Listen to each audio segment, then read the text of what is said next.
Hi there everyone, it's Alex again with Drummer Artificer Studios. Today we're going to be doing another jewelry demo in our basic jewelry technique series, and we're going to be covering jump rings and how to make them.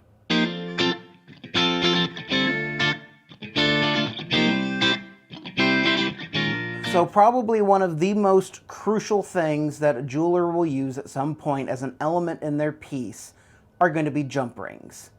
Basically, any form of a necklace or bracelet is probably going to use them at some point. So it's a good idea to know how to make them yourself so that you don't always have to go out and buy them. So jump rings can come in all sorts of different materials, sizes, variations, whatever you want. You can make them yourself, which I highly recommend people to learn how to make jump rings. That's why we're doing this video. It is a crucial skill that any jeweler or anybody that wants to dabble in metalworking needs to know how to make jump rings. Now, that doesn't mean you always have to stick to making them. One of the first types of metalworking I ever learned how to do was chainmail. I started making my own rings, and I would make them out of galvanized steel wire, because at the time I could go to the hardware store and buy a 100-foot spool of 16 gauge galvanized steel wire for like $5. It's a little bit pricier now, but it worked really good for learning to do chainmail and jump ring making. So this is one of my galvanized steel springs that I make for doing that.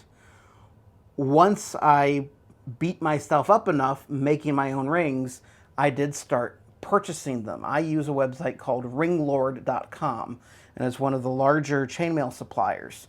They have rings everywhere from stainless steel to rubber, which are essentially just O-rings, to anodized aluminum in virtually whatever color you could possibly want to have. So you can kind of find anything you want at that site. They even have silver and titanium if you want it. But it's a great place to look if you don't want to take the time to make your own rings. But like I said, making jump rings is a crucial skill that everybody needs to do, especially if you want to get more into the fine jewelry and work with any precious metals such as silver. So I'll stop beating about it and I'll get down into how you actually go about making the jump rings. So I guess the first thing I'll go over is actually kind of the anatomy of a jump ring, which is kind of odd to sound. A simple copper jump ring, like this little tiny one here, so that you can see it a little bit better. I'm not going to use this to talk about it.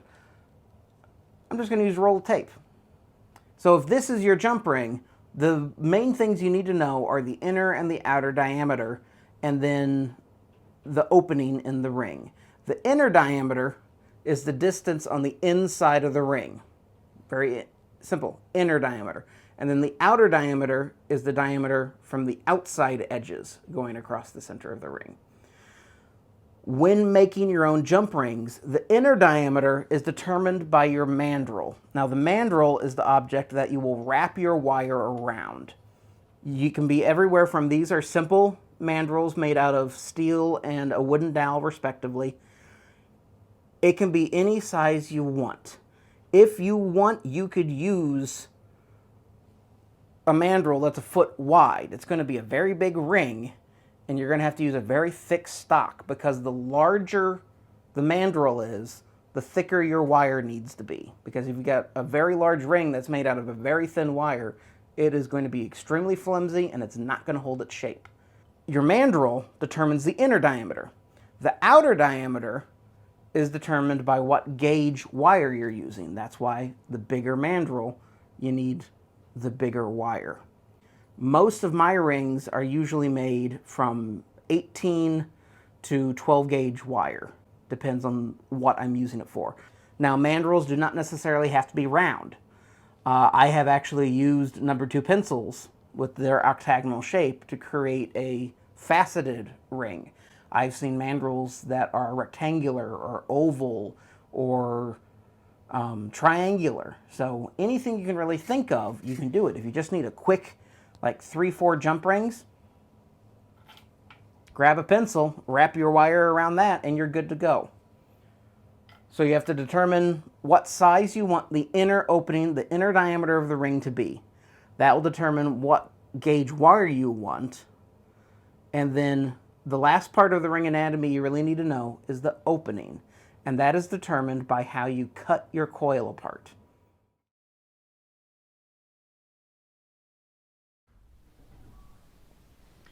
So we begin wrapping the wire around our mandrel. I'm just going to pinch the end of the wire around the mandrel and start wrapping the wire.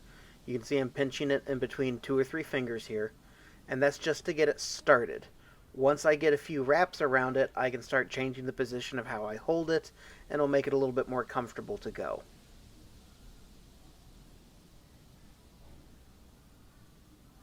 So as you're wrapping the wire around the mandrel, you're going to want to make sure you're keeping your loops in the coil parallel so that you don't get large gaps as you're going and making the coil, because that will cause the different segments in your coil to become unparalleled and different sizes, so you won't have uniform shaped rings once you cut everything apart.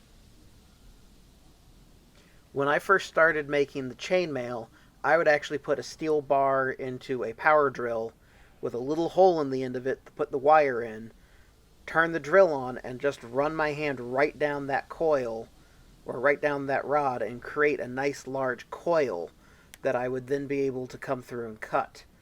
I had to be careful though, because the end of the wire, when it got to that end of that wire, it would cut into my thumb and really tore the heck out of my thumb.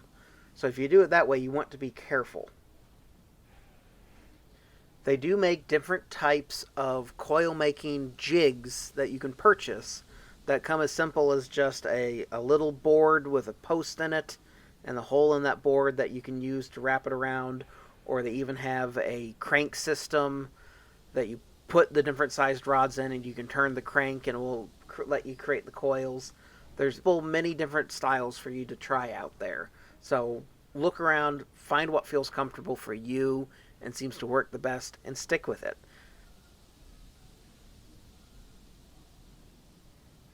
And there you go. Now that we're at the end of our wire, we can pull it right off our mandrel. And now the next step would be to come through and slice right down the length of this coil to make all of our individual rings.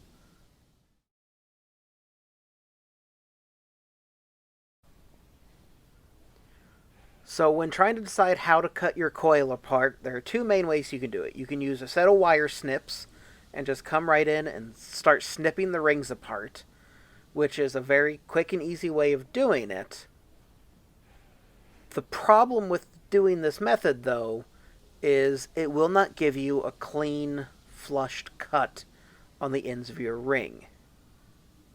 A lot of the time when you're using jump rings and jewelry, you're going to want to be able to solder the ends of your ring together. When you use snips, you get this pinched effect on the end of the ring, where if you were to use something like a saw, you will get a nice, clean, even cut every time, which will be a lot easier for you to solder because you don't have those large gaps left over. Now they do make cutting tools that has a saw for a rotary tool with a jig that you just run it right down the length of the coil while it's in the jig, and when you take it out, all of those rings have now been individually cut and it gets it in one clean pass. The problem is that those can be kind of expensive, so the saw frame is a good, easy way to go, and it's fairly inexpensive for you to use. So this is one of those times that you will have to find what works best for you to be comfortable when doing this. What I have done is I've flipped my bench pin upside down so that I have the angled portion of it going up, and that is what I'm going to use to rest my coil on. I'm going to hold it with my hand up to the end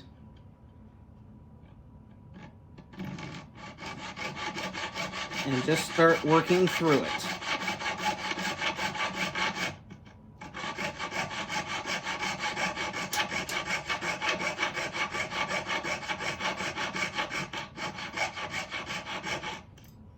I will have to stop pretty much every ring in order to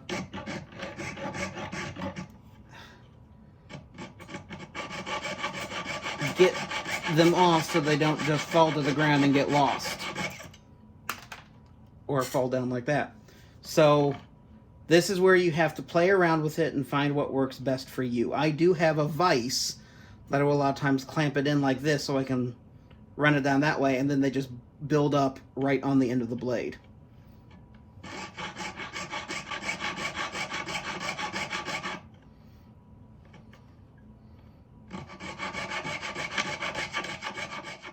And there you have it. In just a few minutes, we managed to make a nice little pile of copper jump rings.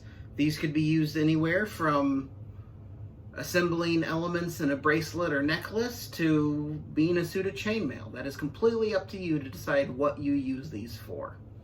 Hopefully you guys were able to follow along with that. It's a very simple technique, but for anybody interested in the jewelry or metalsmithing field, it is a very crucial one to know and get a lot of practice at doing so that you can have uniform jump rings in your pieces. If you guys have any questions or comments, feel free to put them down below. I'm always open to hear from you guys and try to help you with any questions you might have. So thanks for watching. This has been Alex with Drummer Artificer Studios. See you next time.